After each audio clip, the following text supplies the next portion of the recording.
ప్రపంచ సినిమా ముఖ చిత్రం మారిపోతుంది. ఇందువల్ల మనమే దాన్ని మార్చేస్తున్నాం ప్రేక్షకులుగా. అసూయ, ద్వేషం, కుళ్ళు, కుతంత్రం, అహంభావం, అనుమానం, అవమానం, పరువు, భక్తి, రక్తి, డబ్బు, పదవి, కులం, మతం, వీటి మధ్యలో మానవత్వం మంటగలిసిపోతుంది. ఇవి లేకుండా మనిషే లేడు. ఇవి లేకపోతే జ్ఞాపకాలే లేవు.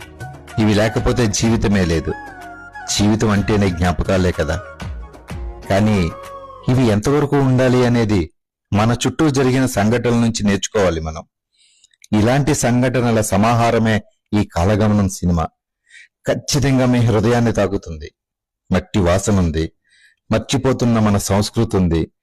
ప్రేక్షకుణ్ణి ఈ సినిమా తన మూలాల గురించి ఆలోచింపచేస్తుంది. ప్రేమంటే రెండు కణాల రాపిడి కాదు, రెండు హృదయాల సంగమం అని తెలియజేస్తుంది. ఈ కాలగమనం